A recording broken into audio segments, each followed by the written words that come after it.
Hi friends, welcome back to my channel. ఈరోజు ఈ వీడియోలో పెసరపప్పు చారు ఈజీగా టేస్టీగా ఎలా చేయాలో ఈ రెసిపీ చూపిస్తున్నాను. ఒకసారి ట్రై చేసి చూడండి. ఇప్పుడు నేను కుక్కర్ తీసుకుంటున్నాను.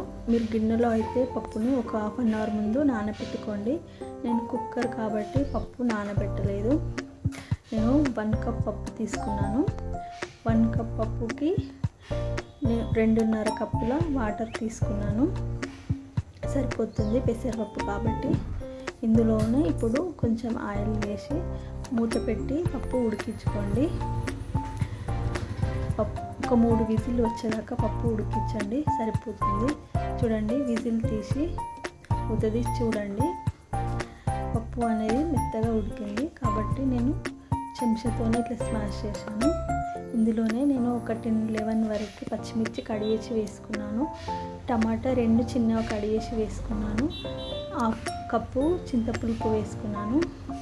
నేను పప్పు ఉడికేటప్పుడు టమాటా పచ్చిమిర్చి వేసుకోలేదు ఫ్రెండ్స్. ఉడికిన తర్వాత వేసుకోండి, టేస్ట్ అనేది వేరే ఉంటుంది. చూడండి, ఇందులో నేను చారు లెక్క వేస్తున్నాను కాబట్టి ఆ బౌల్తోనే 3 కప్పుల వాటర్ తీసుకున్నాను. ఇప్పుడు పప్పును మంచిగా మరిగించుకోవాలి. ఇందులోనే 1 స్పూన్ సాల్ట్, 1/2 స్పూన్ పసుపు, కస్తూరి మేతి వేసి పప్పును మంచిగా మరిగించుకోవాలి. ఇప్పుడు నేను ఆ పప్పులోకి పోపు వేసుకుంటున్నాను. ఇప్పుడు నేను ముందుగా బౌల్ పెట్టి అందులో ఆయిల్ వేసుకున్నాను. ఆయిల్ మరిగిన తర్వాత వెల్లుల్లి రెబ్బలు ఒక 1/2 స్పూన్ జీలకర్ర వేసుకొని మంచిగా వేయించుకోవాలి.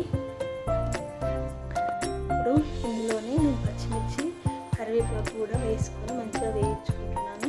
ఇందులోనే చిన్న సైజు ఉల్లిగడ్డ వేసి మంచిగా మరిగించుకోవాలి. ఇప్పుడు ఈ పోపుని మనం మరుగుతున్న పప్పులో వేసి ఒక 5 to 6 మినిట్స్ వరకు పప్పును మంచిగా మరిగించుకోవాలి. ఇప్పుడు మరుగుతున్న పప్పులో కొత్తిమీర వేసుకోండి. ఈ పప్పు అనేది మనకి చల్వ చేస్తుంది. చూడండి, పప్పు అనేది ఎంత చక్కగా అయిందో. ఒకసారి మీరు ట్రై చేసి చెప్పండి. ఈ పప్పు కనుక మీకు నచ్చితే నా ఛానల్ని లైక్, షేర్, కామెంట్ చేయండి.